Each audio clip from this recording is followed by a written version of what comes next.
So I'm going to stop share and let us do a quick introduction of who we are, and then we will jump into our presentation tonight about cottage developments. I'm Will Johnston, and and I'll let Kim introduce herself, but I'm the executive director of the Microlife Institute, but more importantly, we are working with Commissioner Ted Terry's District 6 team. And we wanted to just kind of introduce ourselves and who we are and what we've done. And then we're going to get into the cottage court development. So I had the great idea of starting a nonprofit all around housing advocacy, which led us to our pilot project, the Cottages on Vaughn, which we are very proud of and very excited. We have won the Atlanta Regional Commission's Innovative Development Award, as well as a number of accolades across the state. And we're getting quite the national attention. We're being asked to help people think through housing policy to create better housing options for the spectrum of demographics that we are looking for more housing options for everybody, so we can create that walkable density and ways for people to live better, closer, and create and foster a community. Kim? Yep, I'm Kim Morrison, the Director of Policy and Development for the Microlife Institute. And yeah, we're just really here to provide information today. We've learned a lot through our development of the Cottages on Vaughn, which Commissioner Terry, who was the mayor of Clarkston at the time, helped to facilitate by helping to change the Clarkston code to allow for a better development process for cottages. And so since DeKalb County already has an existing cottage ordinance, it's really exciting. We just want to let the community know what cottage developments are, what's currently allowed, and then we're hoping over the next couple of months to make some recommendations to the planning department to improve the ordinance, to really help DeKalb County have the best outcome from these type of developments as possible. I think it's really great that there is an existing ordinance, and we've seen some opportunity potentially for improving it a little bit, and then some opportunity to protect the residents as well. I think there could be more provisions in place, both to encourage developments and then also to protect residents, to make sure the developments are really respectful to surrounding existing neighbors. So just really excited to have that conversation, provide some information, and start to get the community input as we go through this process. Because every community is very different. And I think that the great thing about cottages is they can be implemented as makes sense for each community. And so we want to hear from you all as DeKalb County residents and on the community council. And we're hoping that, anyone that's not able to attend tonight, we're doing another session next week, which is going to be on the 25th at 6:30 p.m. And we'll drop that link in the chat. We'll also be sharing this video so that anyone who couldn't make it, they can watch it. So please feel free to share it, and we'll email it out to everyone on the community council, and hopefully it can be shared amongst other residents as well to just really start that conversation. So we're really excited to be able to take our work that we've done over the last 5 years and really help to apply it to DeKalb County. We've had a really great experience working with Ross Chapin, who is kind of the father of pocket neighborhoods. We'll talk about him more in a little bit, but just we teach a course with him around this concept, cottage courts, pocket neighborhoods, same thing. So we'll get into that in a little bit, but just really excited to be able to help use our experience to help DeKalb County out. So with that, Will, I will let you, I guess, kick off the presentation, and we'll save lots of time for questions. Yep. So obviously we're going to be talking about cottage developments, and we kind of wanted to jump into what is a cottage development. But before we do that, we just wanted to kind of give you what we're going to go over tonight: defining cottage courts, cottage developments, some examples, local examples. And then we're going to get into reviewing the current policy already in unincorporated DeKalb County. And then we would love to have a discussion with you and then do some Q&As at the end. So as Kim mentioned, we work with Ross Chapin. He coined the phrase pocket neighborhoods, but really what's in a lot of the zoning is cottage court ordinances, cottage developments. So we like to think of these pocket neighborhoods, aka cottage developments, as right-sized housing clustered around common areas that fosters community. And so we say right-sized, so like it's on the below the national average. The national average is around 2,500 square feet. So we're looking at like 1,500 square feet or smaller. Still, we'll get into this, but still single family homes, just arranged differently around that common area that has certain design elements that, again, foster community. We just wanted to also show some examples of what that looks like. These are some examples from Ross Chapin's book and his work. These are out in the West, but you get the idea of what you're looking at. You're looking at the common green area, as well as a defined space of what is common area and what is private space. So we like to call those, again, this is a design pattern of, you know, Kim, I actually just blanked. So what does Ross call this? It's the 7 layers of separation. That's what it is. Sorry, I apologize. So the idea is, you know, saying this is our space. The sidewalk starts this is personal space, which is, you know, you have these different elements like the garden, the fence, and then the front door, and so on and so forth. Yeah, absolutely.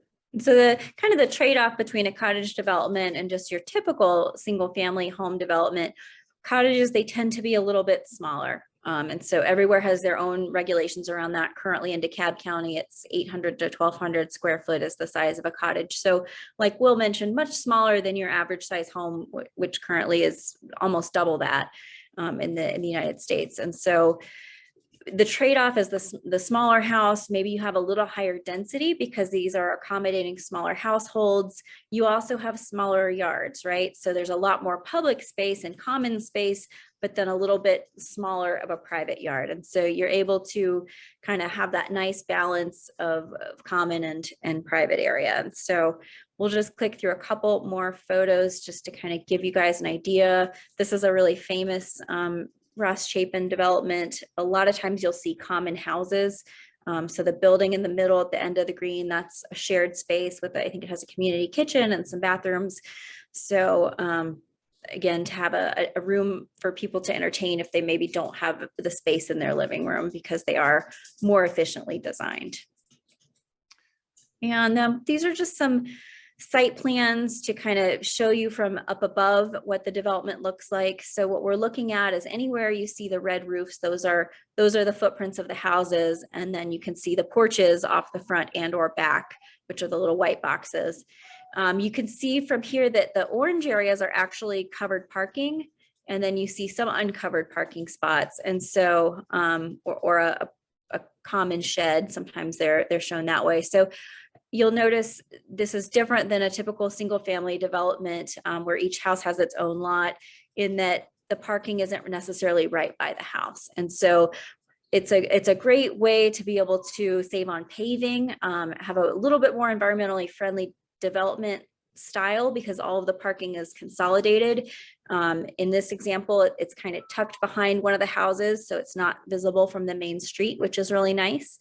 And people are going to be walking from their cars to their homes. And this is an important thing. It's actually a very intentional design pattern because it encourages people to walk past their neighbors as they're going from their car to their home. And so that's a really intentional reason why we like to corral the cars. And so because of that design pattern, you can't really develop a single family neighborhood using like R75 or R85 or R60 because each house has to have its own, driveway and its own parking on its lot. So this cottage ordinance that DeKalb County has allows this creative land use, which can be, more effective, more environmentally friendly in terms of, reducing the amount of overall paving because they're consolidating one driveway, and has lots of other great benefits as well. The next slide, we'll see a kind of a really large version of this. So this would be multiple cottage courts to kind of form an entire neighborhood. So it's an example of how you could scale this and make it into a larger community. So that wouldn't necessarily fit under DeKalb County's cottage ordinance, but we just thought it was a nice way to kind of show that this is a scalable type of development. And again, there's all the orange areas are going to be the covered parking. The red areas are going to be the rooftops. And you'll see there's lots of green space within this area. And this actually has a community garden off to one side. So this is almost kind of an example of if you had a larger piece of land, maybe off the page, there's a number of acres that are not developed. It's almost an example of a conservation community, or it could be. So, all right. Also with, just like the last one, you notice that this cluster is throughout this. So again, really making sure that the homes start at a smaller number and go up to about 12 around a common area, usually is what, Ross advises. So we also wanted to kind of jump into understanding, like, why do we need to talk about diversification of housing, and how can we look at this ordinance to make it work better for DeKalb County? And I think a lot of people don't realize how much our households have changed.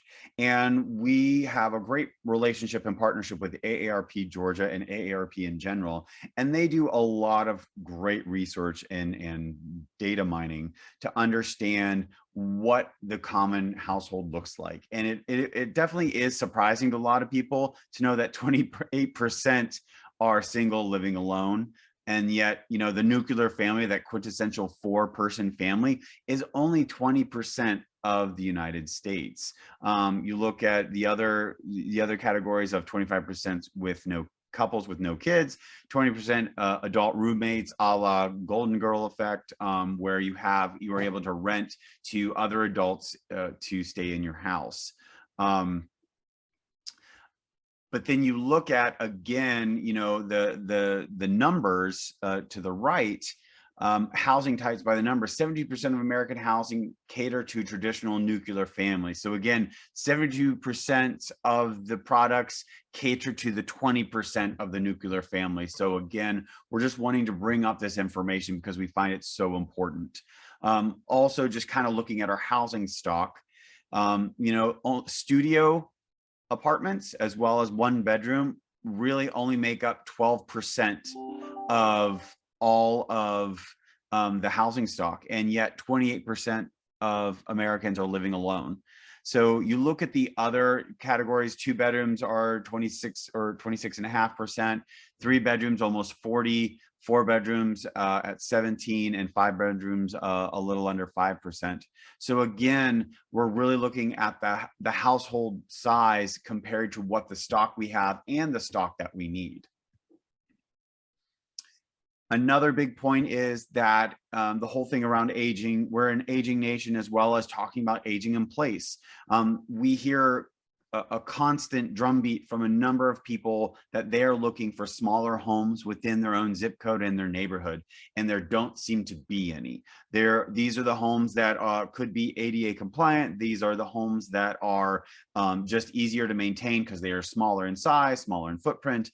And the idea is that they could downsize and still live within the community that they've lived in for a number of years. You talk about the legacy residents, you talk about so many different groups that are just wanting to stay within their community, but unfortunately, there's nothing for them to actually downsize to because, again, of the previous numbers that I just mentioned.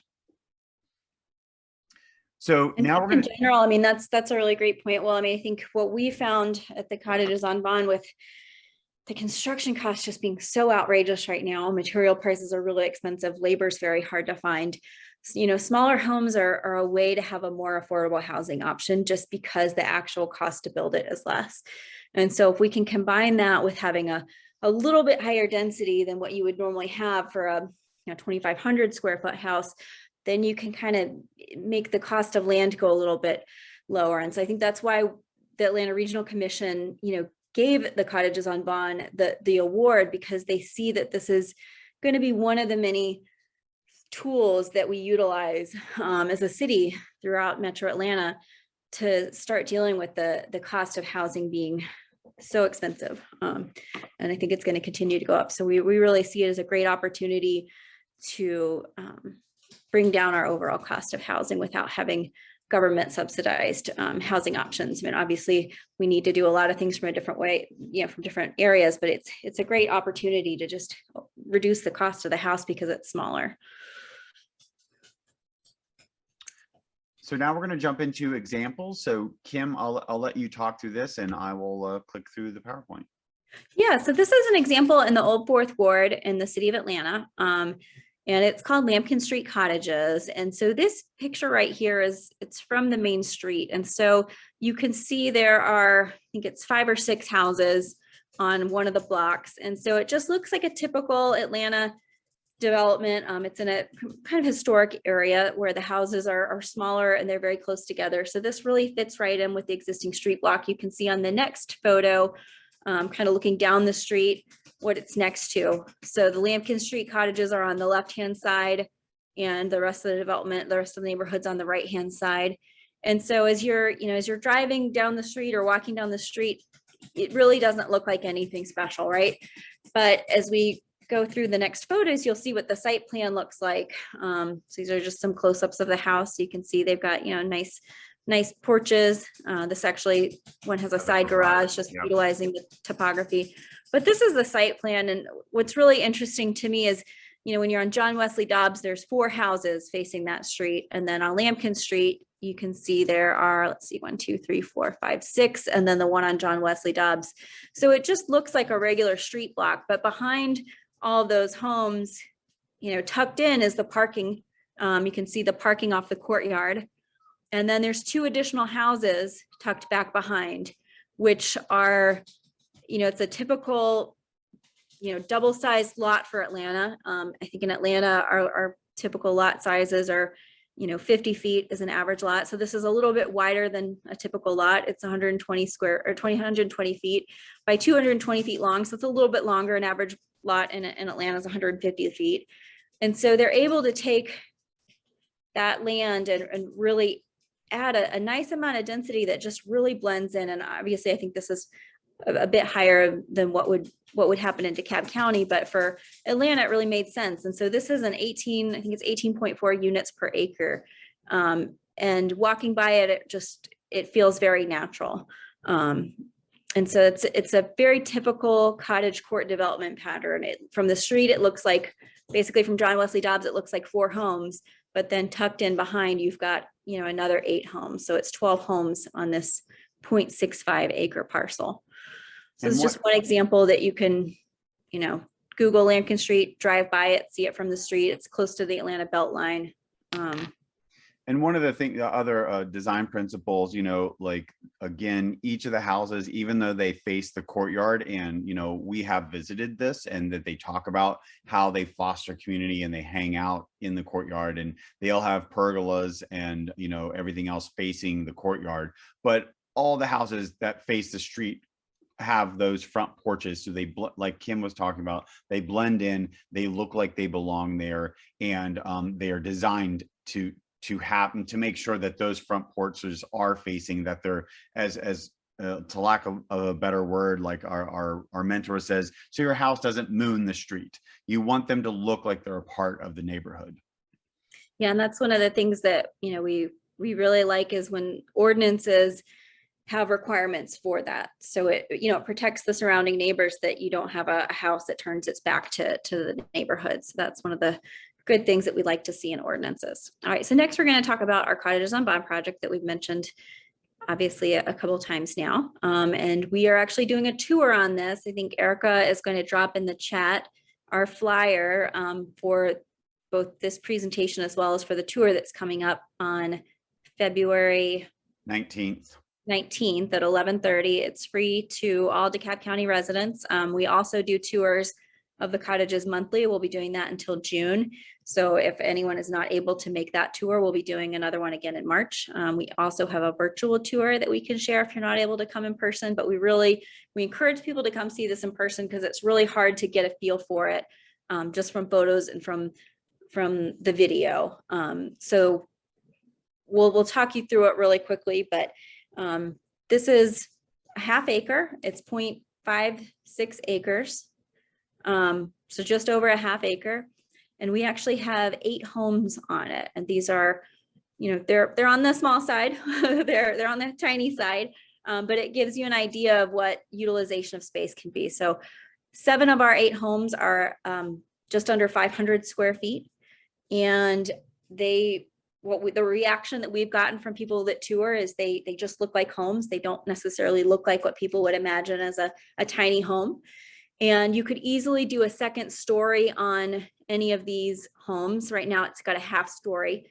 So we have a loft area up top, which is another 200 square feet in the larger units. But you could easily do a second story on here and have 1,000 square foot home that could be a 3-bedroom, 1 or 2 bathroom home that could accommodate, a small family, and use the same footprint of land. So while we chose to go on the smaller side, it's a really adaptable site to be able to actually to go up to a little larger.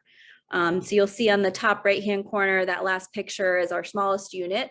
So again, it was a little extreme. We really wanted to push the envelope with smaller structures. So this guy is 250 square feet and it has a 70 square foot loft, and it was actually our first unit to sell. And so this is pictures. We just finished this development in June. These pictures are right after our grass and plants started growing, but obviously we've got, I think after this coming spring and summer, the landscaping will really fill in and start to help create those layers of separation and personal space. And this is obviously Will doing a talk at one of our tours. And so you'll see on the tour, if you're able to come, the parking lot where most of those photos were taken from is on the left-hand side. And so we have a total of 12 parking spaces. So it's 1.5 spaces per unit. We've not had an issue with parking. That's a question that we get a lot. Oh, is there enough parking? And we've always had plenty of guest parking. We voluntarily added a handicap spot. So it's basically each unit has 1 dedicated spot, and then there are 4 guest parking spots, including the handicap spot. And so you'll notice all of the gray boxes, those are the footprints of the homes. And then each house has its own little front porch, which faces the common area. And so these lots are extraordinarily small. Even for cottage developments, we kind of went on the extreme side. So you can see the numbers in the boxes. So like, for example, house number 1, which is on the top left-hand, it's 1,462 square feet. So this is much smaller than what's currently allowed in DeKalb County. You could do a very similar development with some tweaks, but currently this size of a house wouldn't be allowed. It's a little too small. It would have to be at least 800 square feet, and the lot size is a little bit too small. It would have to, I think, be 3,500 square feet in R60. Different classifications have different lot sizes, but in general, this concept could be built in DeKalb County with a little bit larger lots and a little bit larger of a home heated space area. And so as you can see, all of the homes are facing a common area. We have a little underground storm tank system there, and then the walking paths connect the parking lot to each of the homes. And so I guess we'll go and just in general, maybe just take a minute and see if there are any questions about cottage developments. You can feel free to unmute yourself, and then we'll go into talking about DeKalb County more particularly. Hi, everybody. Thanks for the presentation. I guess my main question is, because I'm on the community council, and I also am a DeKalb Soil and Water Conservation District Supervisor, we see development all the time that is like, they're townhomes.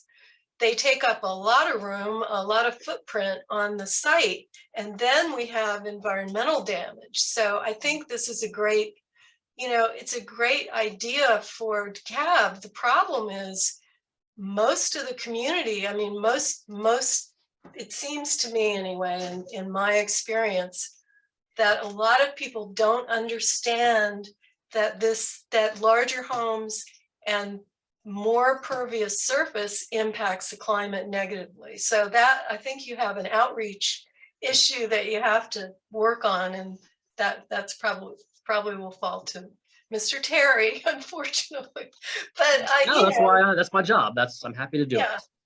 And we can help. But even on my own team in the DeKalb Soil and Water Conservation District, there's some hesitation to approve developments that are pending right now that I think will save green space. So I think that's the challenge for you guys. I guess my other question was,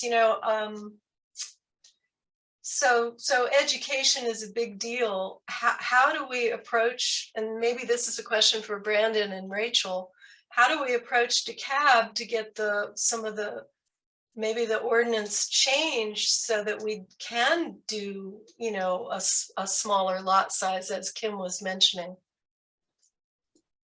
Those are my big questions. So we actually do have one more slide. So the question slide was just basically about cottage courts. Kim and I do have another slide about talking about what's currently allowed in DeKalb County with the cottage court ordinance. And so, but yes, Victoria, you were right. Like, again, you know, that's the whole point of this, is to start the conversation of like, how could we improve it? Or is it lot sizes? Is it the size of the homes? How do we make sure we put in the right verbiage that developers understand them and they feel supported, and then they could build a better product for DeKalb County? Yeah, and so I think going to that next slide, just kind of talk, we have a little summary of what some of the definitions from the current ordinance. And so section 5.7.5, it has a lot of the regulations. There's actually a number of sections in the ordinance that refer to cottages, but this one has kind of the most information on it. And this is a diagram from the ordinance. And so it's, you know, it's defined very similarly as we defined earlier. As a single family cottage is a development with 1 or 1.5 story small detached dwelling units arranged around a common shared open space. And each house is on its own small lot with a private rear side and front yard. And so pretty typical. And let's go to the next slide. Well, these are just some of the highlights. And so kind of jumping down to the lot size question that we had. So in R60, the minimum lot size for cottages, it's actually smaller than a typical R60 lot. So it is a reduced lot size of 3,500 square feet. And I think the idea behind that is you have a larger common area, maybe you have a little higher density for cottages than typical single family homes, just because they are smaller and they're accommodating, in theory, less people, right? You're going to accommodate those smaller household sizes that we see growing in our demographics in the United States and in the metro area. And so in exchange, you have a smaller lot size. You can have a higher density of these cottages because of that. And so that's one of the great things about the cottage ordinance, is it currently allows that. It allows a little bit higher density. And so we see it as a really great option. It's really, Kim, it's really a gentle density, really. It is, yeah. And it's again, it's nothing super crazy. It's not double. A lot of experts, including Ross, they recommend that you allow twice as many cottages as you do whatever the normal density is. DeKalb's a little bit less than that. So it's not quite double the density. But again, you're having less people, less cars, it's a smaller household size. So the impact on the surrounding community, you know, it's net, it's a very similar type of development pattern. So then the units per acre, it's going to depend on which district. Cottages are currently allowed in the higher density residential areas, R60 and higher. So it's not currently allowed in R75, R85, or R100. That's something that, you know, we'd like to really get feedback on from the community. I know most experts that really teach about cottages, they recommend allowing it in all residential areas. And so, you know, we want to hear from the residents kind of how they react to that. We think it's a really great alternative to townhomes. So places where, you know, you might need some smaller homes, you might need some alternatives to just that full 2,400 square foot home, but maybe you don't want the townhomes, you know, cottages are a really great option. And so having them, you know, expanding them to allow them into R75 or R85, you know, is something that we're really interested in and kind of getting some feedback on. And that would, you know, allow additional housing options that are more environmentally friendly than, you know, than just, you know, these large homes that have a lot of impervious surface and they require a lot of building materials. And then to heat and cool them, it requires a lot. So that's kind of where they're allowed currently. Going back up to the first one, I know I skipped around a little bit, but just the size, like right now, the smallest size you can build a cottage is 800 square feet, and the largest you can build is 1,200 square feet. And most experts kind of recommend not having a minimum. We don't necessarily believe that, but I think looking at DeKalb County and the size of existing structures in different places, I think, that 800 feet to 1,200 feet, it's a little bit tight. It's a really small, you have like 400 square feet to play with. So it's a really tight window. So I think we'd like to look at it and see, could that window be a little bit bigger? Is 600 square feet something that that the residents feel like is a good number? And I think once people see the cottages on Vaughn, it can help to understand what is 500 square feet. And so that's why we'd like, as many people as possible to come see it and get their reaction, because like even my own mother, I've been, in this space for a number of years, and my own mother was like, oh, 500 square feet, that's so tiny. How could anyone live in there? And then, she visited and she was like, wow, I could live in here. This is much bigger than I imagined. And I think, Will, you get that a lot. I mean, people will. I just recently hosted SCAD students, and I always love people because I bought into the cottages on Vaughn, so I live here. I'm upstairs in my loft right now, and I love it when people come in and they're like, what is this? What is this? Is it like 900 square feet? I'm like, no, you're standing in 492. So again, I think it really allows people to have that aha moment of what space could be built as, instead of thinking that we need 2,000, 3,000 square feet to make it a livable home. Yeah, so that's one of the areas that we'd really like to look at. And then again, parking requirements. If these developments are in areas that are close to public transit, whether it's a bus station or even just walking trails, something like that, do we need the 2 parking spaces per unit? Because again, that parking area becomes that impervious surface that becomes a stormwater issue. And so obviously developers are going to build kind of what they think the demand is, but is that 2 parking spaces per unit really necessary on these smaller dwellings that we know are, mostly being occupied by smaller households? And so again, the cottages on Vaughn, we had 1.5 parking spaces per unit. So we would have had to add 4 more spots, which probably would have lost a house. We would have lost one of the homes to accommodate that. And that would have increased our house price per unit, because, you take away one house and suddenly you have one less house to spread all the development cost across. And so parking can be really, really expensive. And people don't really think about what the true cost of parking is. There's a whole book written on it, which is really great if anyone wants to learn more. But we just want to make sure that our requirements in DeKalb County aren't penalizing us and making our housing more expensive, or just having too much impervious surface for no good reason. So And making antiquated, Kim. I mean, like I think it's like 60% of like 16 to 18-year-olds like do not have a driver's license. Absolutely. And are planning never to get a driver's license. Yeah. Well, and a lot of active Literally, seniors, like, they don't necessarily need the car also. So kind of on both ends of the spectrum, we have our generations looking at, do we need this car, or am I going to ride share, or, whatnot. Yeah, and I'll just share on that point, because it's interesting. MARTA is doing a pilot with Georgia Tech, and it's basically an on-demand MARTA bus. It's basically a MARTA Uber in the Belvedere area, between Eastlake, Avondale, and Belvedere, sort of like a little test zone. But I mean, like even our transit system is like moving in towards providing sort of this car-free existence. And what a great opportunity. I mean, like, we don't need all these parking spots. I mean, man, can you imagine just like the urban heat island effect? Can you imagine just like the additional space for, I don't know, green space or parks or additional housing? That's perfect. The one thing I was going to suggest is, I think what we see on the community council is the issue of rezoning to get more density is really contentious. So people don't want to see, they don't want to see their R85 or their R75 neighborhoods broken up, or rather, that's not really that. I don't know if that's their fear, but they're not used to mixed use. So they are not you know, they're not acclimated to it. It's the way all great cities were built.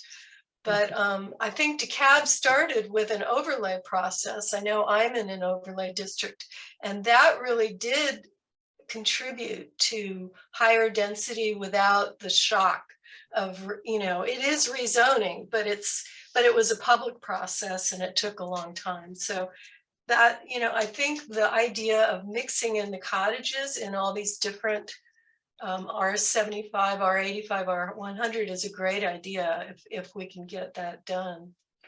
So those are just my comments. Great presentation. Thank you. Interesting. Victoria, can I ask you a question? The overlay district that you're in, do you know if the cottages are even mentioned in the overlay? Or Brandon might know, but I mean, I know we have several overlay districts, and I think they are kind of geared more towards mixed use, but I wonder if we should be also just asking the question of, do the overlay districts sort of preclude cottage options? Yeah, because they're over an overlay district. Right. In my overlay, I think the lowest lot size is 6,000 square feet. So you're in Scottsdale, right? Yeah. We can put it depends on the tier too. We have a commercial tier which allows up to 12 units per acre. In my tier, which is residential, it's tier 4. You can have 6 units per acre, which is a lot more than, you know, even rezoning requests are for RSM are requesting. So that, you know, I think we could go even denser, because what we're seeing is huge houses. They take up the whole footprint. And then you're just pushing the stormwater issues down the road. So, and we're losing our tree canopy that way. So, you know, I'm all for, you know, environmentally sustainable. Well, and just to give you a preview, in the next zoning cycle, we do have an application in the Scottsdale overlay for some cottage style homes, a mixture of cottage style homes and townhomes. So I will be very interested to see what all the community councils and planning commission thinks about that. As long as they're saving green space, I'm all for it. Yeah, that is one of the benefits. Absolutely. Rachel, did you or Brandon, do you, if an overlay district, like, you know, outside of Scottsdale's, but in the other overlay districts, would any of the cottage court ordinance changes that are being sort of discussed, would those not apply in those overlay districts?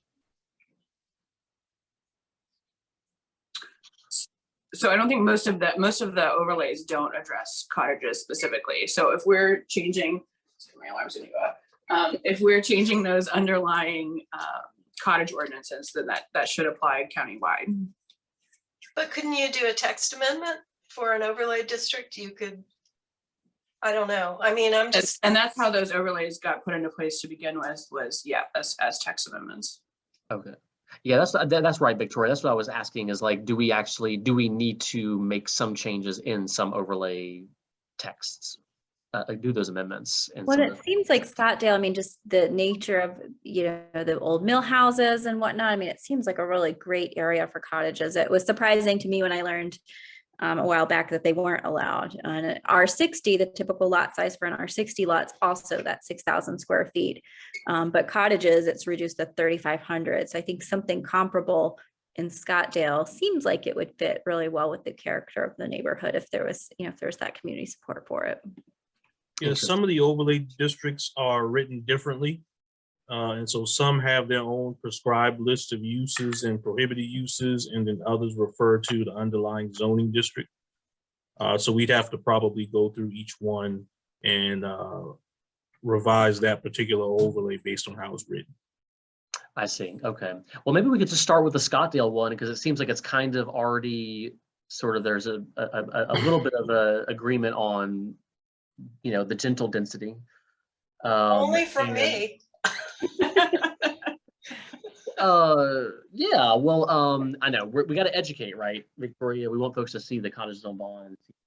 The problem, I think one of the issues is, you know, all the land is being, it's bought up at this point, and developers know they can they can make a lot of money on those big houses, but I think if we did have a text amendment for, you know, for cottages, I mean, I know at least one developer or two developers are doing townhomes. So in tier 1, which is allowable, but you know, if we could get cottages allowable, that would, I think that would really add to the mix here. Okay, very good. Well, Kim and Will, I think, you know, as we move forward in the cottage court kind of countywide rewrite, we could probably also try to see where we can make a potential change in the Scottdale overlay and, you know, have that conversation. And I guess for the overlay districts, is it really, I guess it still comes back, Brandon, to the full board of commissioners, but we would try to want to make it more of like a localized sort of discussion. Like it would only be Scottdale Community Council and planning and residents. Basically, is that how y'all did it in the past?